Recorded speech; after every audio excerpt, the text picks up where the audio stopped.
Welcome to our new podcast, Strong Women, Strange Worlds, Inspiration and Insight. I will be your host, Marisa Wolf.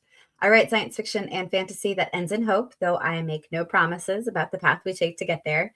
For this podcast, however, I promise the path is going to be full of delightful conversations. Every month, we will dive deeper into a topic with a small group of fabulous authors who have previously read with Strong Women, Strange Worlds, which will give us all a chance to get to know the authors better and talk about some of our favorite things. We hope that you'll join us and add your own inspiration and insight in the comments, and of course, share any suggestions for future topics you want to see. The following episode is our pilot. Volunteers jumped in as we tried out our new format and our new approach, and they made it super fun. Future episodes might look a little different. For instance, we have a title now. So there might be some tweaks to layouts. You might get a new logo. But what won't change is great conversations with terrific people. We're so excited to have you join us. See you soon.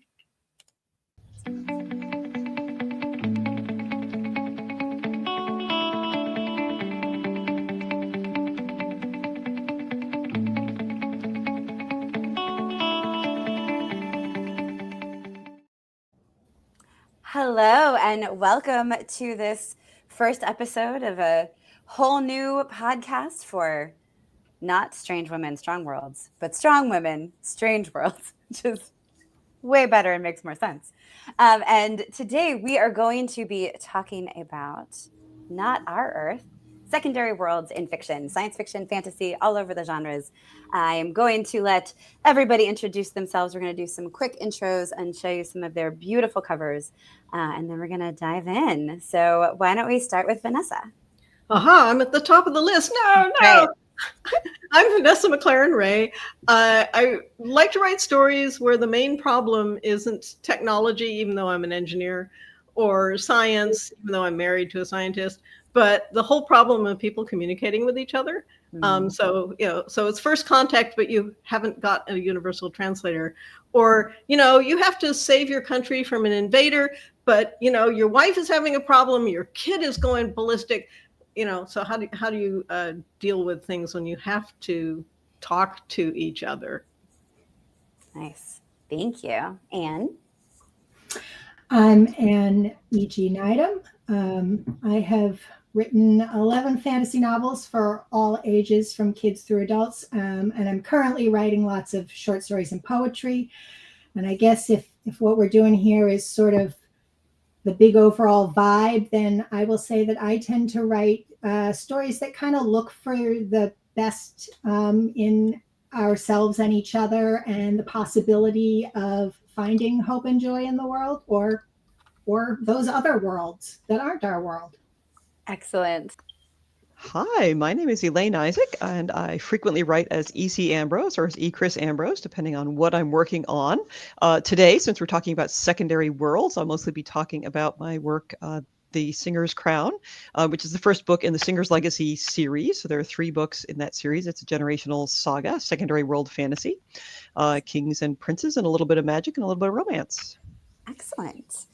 I am Marisa Wolf. I am your host and or co-host. I think sometimes I will be joined by other fabulous people. I write science fiction and fantasy that ends in hope, no promises about the path to get to there.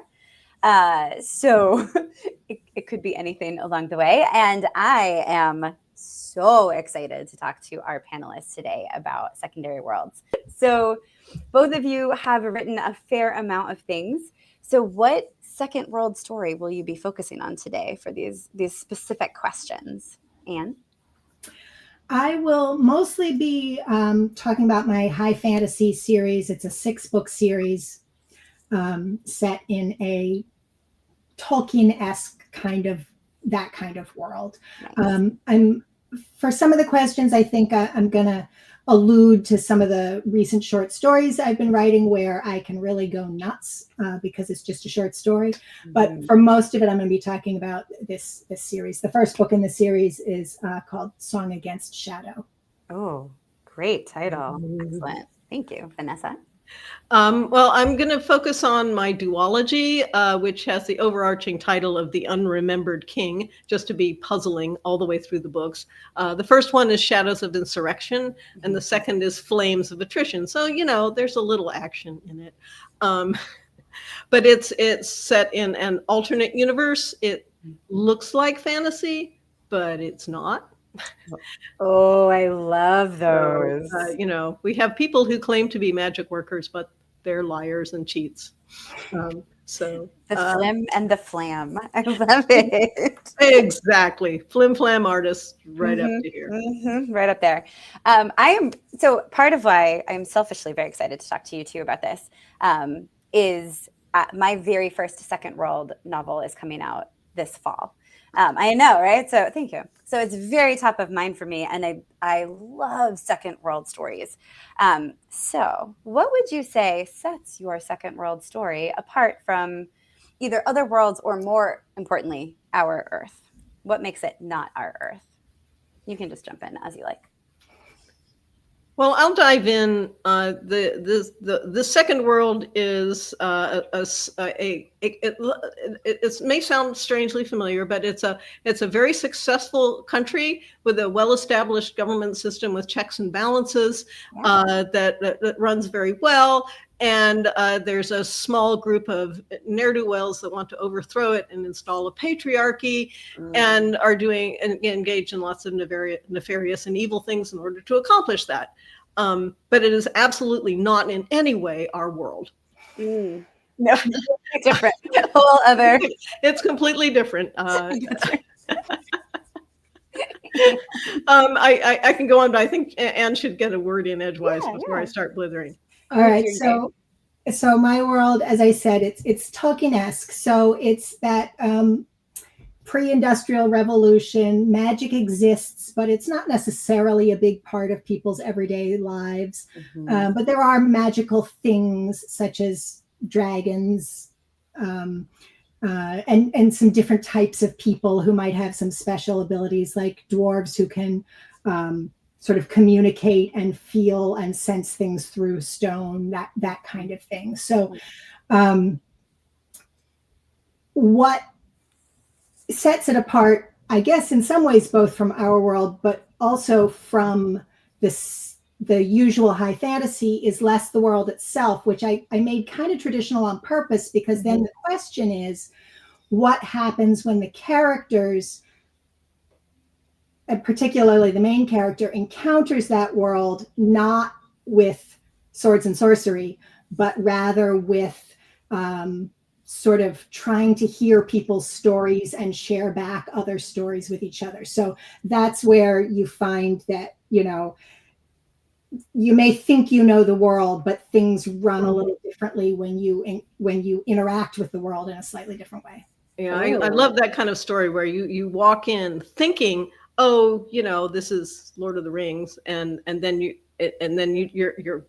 your mind has to shift. You have to adjust perspectives.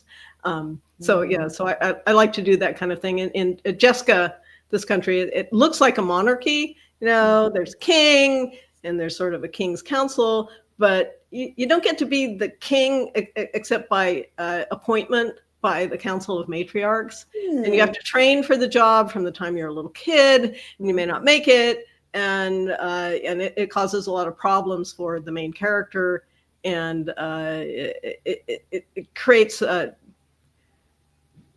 problems for the whole society in a way, and yet also creates a different kind of a structure where you have this sort of a military hierarchy, which is useful if you're going to fight a war, but you don't have power residing in those people. There's a higher power determining what they may and may not engage in. Just making that political difference gave me a lot of leeway in how I could unfold the world and the choices that the main character could make as he rolled through his life. It just made it just way more interesting. Just change that one thing. The king is a government appointee. He's a civil servant. I love it. But he actually trains for his position. We love this. Yes. You start when you're about 5 or 6. I mean, as you would have to. So I feel like we already have a little hint at some of these answers, but I love that. What sort of things led to the creation of this not our world? And beyond if I twist this interesting thing happens, but also what sort of questions are we looking to answer, or inspirations were we channeling? Where did we go with that? And do you want to go first this time?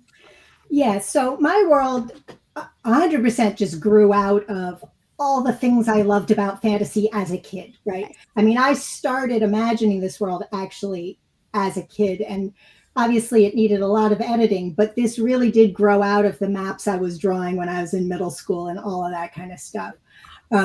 But integrated into that is my belief in the power of story. So history, identity as expressed through folklore, song, the stories we tell about ourselves, religious texts. These are all essentially, when you think about it, these are all stories that we tell, and they are incredibly powerful. So I would say that's kind of the big overarching theme across the 6 books in this whole series, is what role does the power of story play in our lives? Oh, yes, I love that. Vanessa? Well, the overall, working in a secondary world allows you to take a bit of distance and talk about things that happen in our world, but in a different environment, so that you can take modern politics out and work in that world and have people encounter things and grow and change and learn things in a way that the reader doesn't have to feel like, oh, you're picking on my world. Oh, you're saying that things are wrong in our world. And instead you're saying, well, there's little things that are wrong in this world, in this alternate world, and this is how the characters deal with it. For example, at one point in this sequence, the main character encounters a young trans person, and is at first, the way a lot of people are when they first meet someone, they're confused. Oh, you're a girl. No, I'm not. I'm a man, because they're a teenager, and has to have an argument about it. And they have to, and the main character needs to learn, right, that this is a person who is this way and has a right to be this way. And by the end of the sequence, I mean, they're family, they're very close, they support each other, but it's a story of people learning to cope with things that we have in our world, but it happens in this other world. So it makes it just so much easier to talk about it. When it's like, oh yeah, this can't be our world because they don't have cell phones and cars. They have ponies and long distance runners to deliver the news. So it's obviously has nothing to do with our real world. Yeah. And just so you can be free to talk about somewhat touchy topics. So yes, I would say the distance from our actual world makes writing and reading a lot easier sometimes. I very much value my escapism in fantasy, especially, but in sci-fi as well. So were there specific, and this might get too political, so you don't have to if you don't want to, but Vanessa, were there specific things in our world that you were like, I'm going to take this and twist it, like a thing that made you go, this needs to be different Earth? One of the things I played with a lot was in fact the way people think about gender and relationships. So there are quite a few things in the story that indirectly speak to some of the things we struggle with, but also mirror a different way that somebody might have a problem with it. For example, there's an entire guild, the Runners Guild, which the whole society of these people that do this work, who run around the country and have to bunk wherever they are all part of one marriage. They are all married to one another. So it's a giant polyamorous marriage. Now, of course, some people understand it. Okay, it's a supportive community. It's kind of like a massive disaggregated commune. But other people think that they're very weird, right? So they're prejudiced against them. So there's like, oh my God, it's runners, So so we can play with attitudes that people have, and there are gender restrictions. You can't be in the army if you're a woman, because women give the orders in the society. Women are at the top. Men can't take orders from women, or men only take orders from women. Women can't take orders from men. So like if a woman, a female presenting woman, wanted to be in the army, what I do is, since I have the power, I'm a woman, right? I could just walk in and say, hey, I'm signing up. Yeah, I know I look like a woman, but hey, I'm a man. I'll take orders from you. Yes, sir. And it works because women are the boss, right? So yeah, they say what they want. it's completely accepted. But if a guy wants to be a doctor, forget about it, Yeah. because you got to be a woman to be a doctor. So, such an interesting little twist. Not our world. That's so cool. I have also found, and this is not a question I prepared you guys for. So if you're like, I don't know, but you just made me think. So I have recently been on the other side of the interview process and I felt called out in a very good, supportive way by themes that I had not realized were in my book because they weren't there consciously on purpose, but I'm sure subconsciously very much on purpose. Given that, and you've got a whole series of the books and the short stories, and then Vanessa, as yours is a duology, have you had readers or other writers come back and say like, oh, I see XY influence in this that kind of surprised you, where you were like, oh my gosh, of course that's it. I didn't even realize. I'll have to think a second on that one. I will tell you one of the examples. So one was a very obvious, like, oh, well, yeah, it's a lot about power and control. And I was like, oh, yeah, apparently every book I've ever written is about power and control. Great. Thank you for calling me out on that. But then the other was, as we were talking about the way magic worked in the world of the book that's coming out in September, somebody was like, oh, it's kind of like Katrina. And I was like, I lived in Baton Rouge during Hurricane Katrina. I do, in fact, feel like my views on what's going on with the Mississippi River may have played into what's going on here with magic. And so it was just one of those things I was like, dang, insightful reader. Like I was not prepared for that level of insight, I guess. I don't know if that's wonderful to hear. I haven't had somebody come to me and tell me about something I didn't know was in there. But I have had somebody tell me that they discovered something in there that I meant to be in there and didn't really expect other people to pick up on. Oh, can you share that? Well, I'm a military brat. I grew up in the U.S. Air Force. And you know, I have a lot of relatives who are in the military. My brother served, my uncles both served in the wars. And so I knew a lot about how these folks view war and how they view their responsibility to serve and how they don't talk about what happened, because the general public kind of thinks of the warrior ethos and it's like, oh yeah, there are warriors and they're going to brag about all the things they did in war, and nobody I've ever known who's engaged ever does that. You have to worm it out of them, and it's very difficult to elicit those stories because they're hard. They don't want to talk about it. They want their real life. And so the main character in my book does that. There's a critical moment in his early career where he's in a battle and really bad stuff happens, and he just all the way through the book says, oh, I'm not talking about that. And that resonated. And I was just so pleased. I mean, I had to do it because the book is dedicated to my dad. But you know, it was. I just felt so good when this veteran told me over the phone. Yeah, that is so true. It just I read that part and I was like, yes, right in the heart. You know, and it's not really part of the plot per se, but it's part of the way the characters view the world, which of course kind of determines the outcome and the good and bad things that happen to them over time. Yeah. So but I had put it in there thinking nobody would get it. No, I love that. Anne, any? Yeah, I was going to say my example is a little similar to Vanessa's, which is every once in a while I will have someone say to me like, oh, do you know anything about Quakerism? Because I kind of see those elements in your book, and it's like, yes, I am a Quaker. Those elements are in my book. But I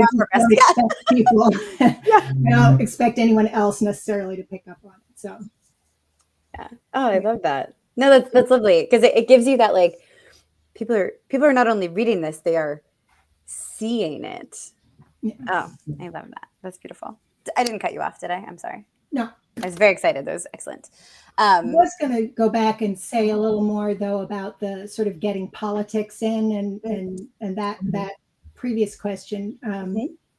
Because you know, one of my books is very much about religious fundamentalism. And, you know, I always kind of explicitly say, this is not about anything happening with fundamentalist Christians in the US or fundamentalist Muslims in the Middle East, or it is explicitly not about any specific Earth group or any specific Earth situation, but it is about a thing that humans keep doing time after time, over and over. And yes, we're going to explore that, you know. And then there's another book where there's a group of dwarves who have been displaced people, second-class citizens in another city for generations and generations. And it's like, this is not about race, human races anywhere in the human world. This is its own thing with its own nuance. But why am I talking about it? I'm talking about it because humans keep doing it. Humans be humaning. Yeah, absolutely. Right. So it's like, I'm not trying to just like, oh, I'm just going to slap different names on actual humans and pretend, you know, it's not the same as that, but it's like, when we just back up, like Vanessa was saying, back up and think about the issues without labeling this, that, and the other, just slightly more abstract, going, well, what if there's just these other people and they happen to be having kind of some of these same patterns that people keep doing, but we can talk about it a little more, just like, what if? Well, what if we didn't react the same way we always react? Or, you know, what if what could happen? Right? Yeah. Yes. The what if is the most powerful part of speculative fiction. I mean, it's in the name, right? The speculative. I am so excited to say that we are being rejoined by Elaine. Yay! Yes, here she is. Yay! Hi, thank you for your patience. Technology is a jerk, and we are just glad you're here. All right. So I would love to know everybody's favorite part of either, and this is dealer's choice. Well, I guess I'm the dealer. Player's choice. If you would like to say your favorite thing about the world itself and the world building that you did, or something that happened in one of the books because it's a secondary world, or just in general, what is your favorite thing about this particular book series duology that you are talking about? Let's start with Elaine. So I'm kind of an astronomy buff. And one of the things was translating my interest in astronomy into literally a new world.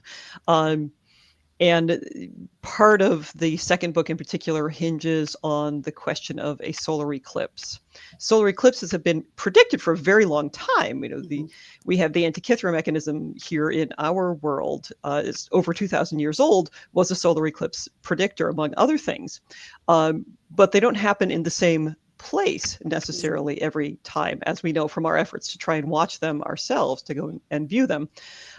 So I knew that a solar eclipse was going to be important in this world. Then I had to figure out what kind of technology the citizens there would be using to predict and observe.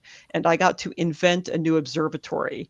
In order to do that, I had to know way too much for at least a little while about how observatories would work in kind of the Middle Ages style that I was writing into. But I had a boatload of fun figuring out an observatory that would work scientifically, but also play into the mythos and the religious understanding of the realm and of the people that I was developing that technology for. And it was so much fun getting to create a basically new scientific instrument that was both science and also cultural. Oh, that's awesome. Well, that alone makes me want to read that, and the cool covers make me want to read that. That's fantastic. Vanessa? Okay, well, just to be different, one of the threads running through these novels is a marriage. And it's quite an oddball marriage because it's a marriage between a woman of our world who, you know, a Berkeley MBA, plunged into a society that, you know, uses ponies to pull carts and swords to kill people and has no long distance communication of any kind. And, in a very ridiculous way, she and the main character end up husband and wife, and it's kind of a quasi-arranged marriage, though they both agreed to it. And but mainly what it gives me is a lot of opportunities for comic relief, because she doesn't get stuff.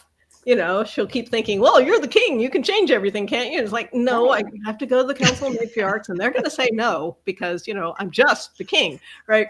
And they have they banter about things, and she criticizes his sexual prowess and gives some advice about that, because as one does. She's a Berkeley girl, and she's been around. And they just end up they grow closer and closer, as sometimes happens in an arranged marriage, and it becomes a good marriage overall.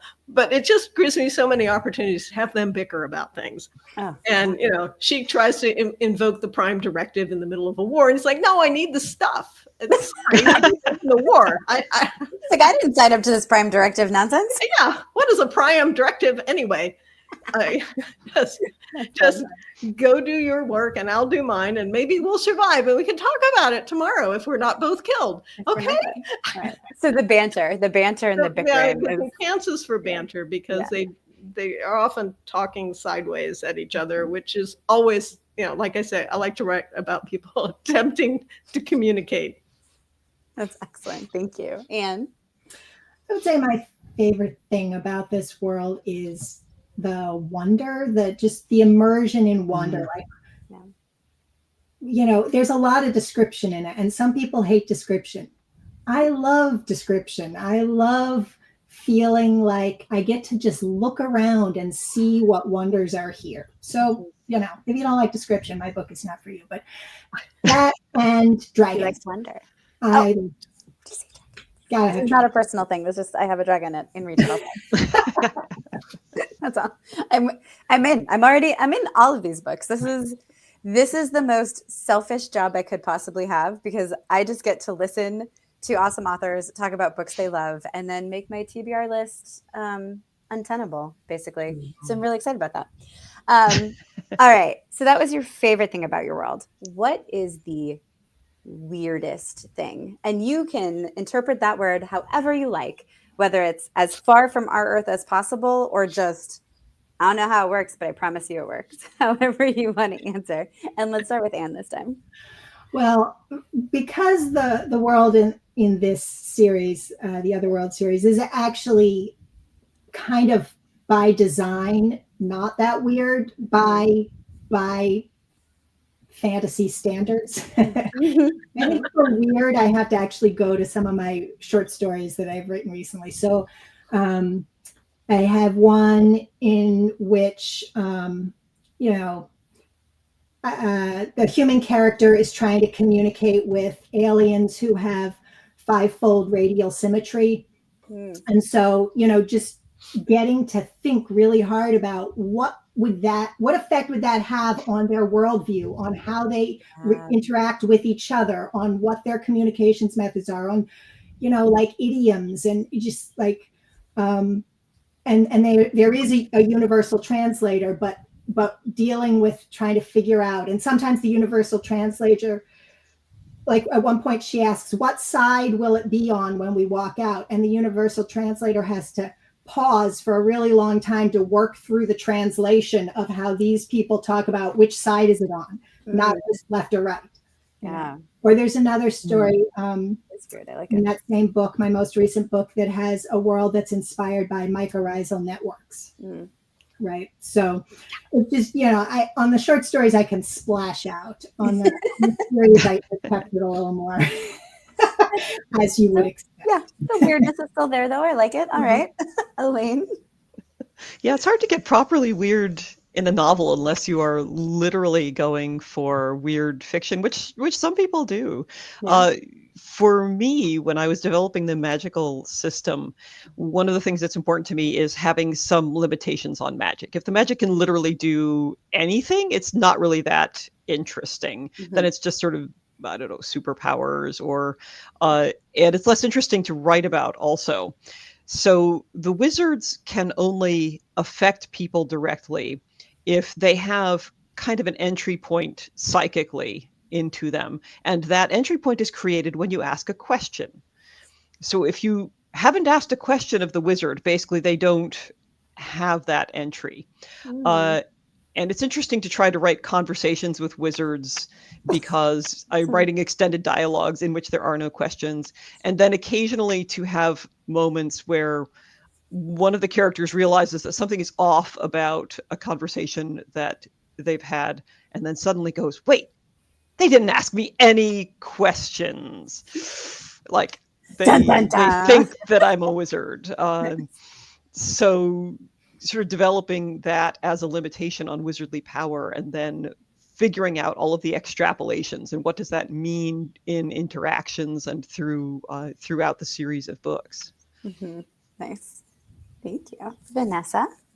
Well, there is one very weird creature in this series, and they come from yet another universe, because this is secondary world sci-fi, so we're positing that there are adjacent universes that you can travel between, and so these are creatures. They're called mantles because in a universe sort of like ours with our kind of gravity and stuff, they can't get around, but they're in their universe they can fly, so they're large, kind of like giant bats.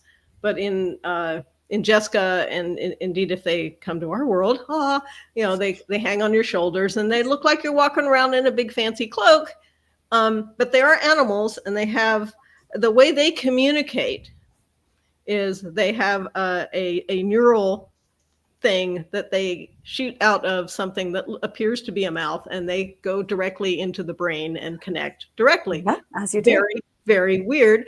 And this is the thing that the shamans, the insurrectionists in these stories, use to claim to be magic workers, because they can use the mantles. The mantles have the ability to detect contact points between universes, so they can theoretically travel to other universes, although the lazy folks generally don't actually bother to do that. They just kind of prance around and pretend they're doing magic with their fancy creatures. So they're mostly fakers, but they do have a possession of a creature which is really, really weird and can do some really weird stuff. Awesome. I love that. That's fantastic. And it can be. There are very small occasions where you get to see them do that thing. That thing being the yes. Okay. A direct neural connection. Yes. Speaking of descriptions that maybe people are super into, I don't know. Yeah. So but it's the thing you need to train for some time in order to attempt, and it doesn't always work. Yeah, I could see how that could be a thing. Yeah, when something's going into your brain stem. Yeah. So speaking of things that may go awry, as you were creating this world, was there something extra tricksy or extra just, I twisted this thing, but now there are these like follow-on issues I have to figure out, like something that you had to kind of go down. Maybe it was an observatory rabbit hole. That is harder to say than you would think. But was there anything you had to get like real creative to make it work, whether weird or magic or whatever? And you can jump in as you like on this one. And Anne, we have had a request if you could lean a little closer to your mic so we can hear you more clearly. Maybe not. Yeah, there you go. Perfect. I was like, maybe not that close, but perfect. Like extreme. Well, I will say what I found, and this is kind of a dumb thing. So in the third book of the series, I thought I will try to make it like bigger scale. I will involve entire peoples and entire nations, and I have discovered that I like to think my imagination, like I like to think I have a good imagination and I can think of quirky, whimsical, interesting things, but I think my imagination is small. I think of things at a small scale, right? I think of individuals and I just struggled so hard to write a book about the scale of a nation instead of individuals or families. And I got through it, and I think it worked out all right in the end. But that was I discovered that is just not something I naturally do. Fair. I mean, to be fair, all stories of nations are stories of individuals, right? So intricate. I'm going to go with intricate, not small. You are thriving in the intricate. Detailed. Yes. I love it. I was going to say intimate, but yeah. Ooh, I mean, the idea is always to take that vast story of the epic clash of nations or cultures and embody it in a few individuals who will be the carriers of the reader through that war or through that moment. And then think about you've got to know. You do. You have to have the understanding of it in order to carry that through.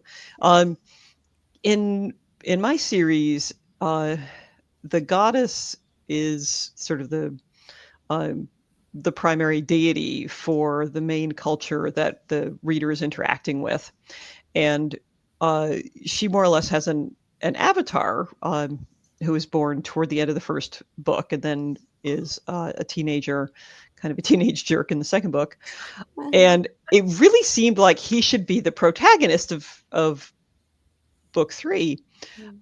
Because it's a generational saga, so it sort of made sense. And I just could not write from his point of view. He has a certain kind of direct link to the goddess. He's an interesting character. He was a lot of fun as a foil for the protagonist of book 2, the eunuch's heir, because that protagonist is just a disaster. He's kind of raised in the shadow of his miraculous father, and he'll never live up to that, and he knows it. So he just says, "Well, why would I even bother?" So he lets his life become a shambling wreck, and then realizes that perhaps there were other choices he could have made, and starts trying to bring that back. So, but then what do you do when the prince and heir of the neighboring kingdom is literally involved with the goddess, like receives messages from her, and so he's also got that to contend with. But I could not write a book about that character, except as he interacts with other people. So I made 2 different attempts to it. One would have been the second novel, and one would have been the third, and each time I ended up setting it aside. And he appears in the other books, but I was just not able to inhabit his perspective to write a novel. Fair. No, that's fair. That's always so interesting too. I feel like yes, the book and character entanglement is real, and we can't. Yeah, gotta have the right guy for the right story. Guy, gender agnostic term in this case. Vanessa. Yeah, well, you need to be able to find their voice, right? You know, and if you can't speak in their voice, then it's like, okay, or it's just not right. It's time to move on. Sometimes I found that, I'll just pick a different character in that sequence and find that their perspective is the one that tells the story. Well, in this one, I set myself up good because I created a culture in which there are no fast-moving vehicles. Everybody walks from place to place. They have little Przewalski style size horses, ponies that can pull carts and stuff, so they can move a larger load if you need to, but everybody walks. And it's a pretty big place. I mean, it's, so in the first book, it was easy because it was sort of a travelogue. Oh, we'll go from here and there. And I could just kind of jump in time. But in the second book, his character needs to run a military campaign. He has to get his troopers to the right place at the right time, which means he has to send them out a certain time in advance, and so that they're at the right place, for the battle that at the advantageous position he needs them to be in. So I took Google Earth, and I kind of overlaid Google Earth, Google Maps, and I kind of overlaid my country on on something like that, and I said, okay, all right, Google Maps, tell me how long it's going to take me to walk from here to there. This is the nerd solution, because I really wanted it to be realistic that he's got to send out a force 2 days ahead of where he anticipates the enemy is going to be in order to head them off at the pass literally in one case. And then he has to know how long it's going to take a runner to come back with the news on how it went so that he can plan the next operation. So, by making that one decision at the beginning that there was no way for people to travel fast, not even like a fast horse. Okay, No. You have It slow changes your whole ponies. mindset. Yeah. You can get on a pony and pony might take you where you want to go, or a pony might say, I'm done for the day. Yeah. I need to nap. Because if you know ponies, they have their own mind. So it was sort of fun, but it was also like, oh my God, I actually have to compute this. Now, of course, the character, he is a military genius and he just does it all. He figured it out. Yeah. We don't even have to see the math. He just walks through the building. It's like he's Love it. crunching the numbers on the way to the council meeting. Okay, I'm going to do this and I need, so it gave me a chance to add some characterization, but I had to I have spreadsheets of distances. to calculate. That's real.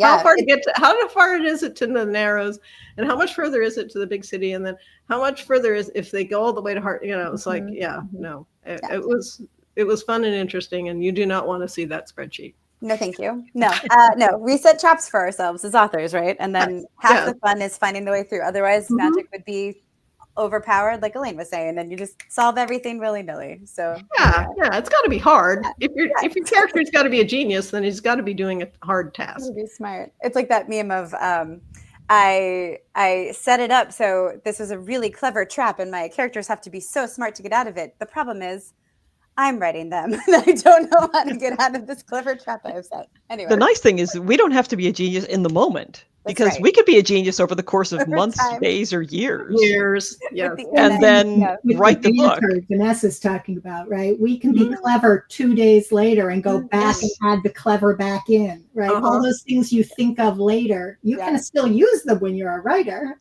True. The beauty of edits or going back. I love it. Is there something that you wish I had asked you about second worlds, or about your world in particular? It's okay to say no. I have more questions. No? Okay. Well, I think. Well, why didn't you ask us what they eat? Oh, how did we deal with food? What is the best food? Just one. What is the best food that you made up that's in your world? I love that question. I'm going to add that to my list. Well, they eat a lot of cornbread, actually.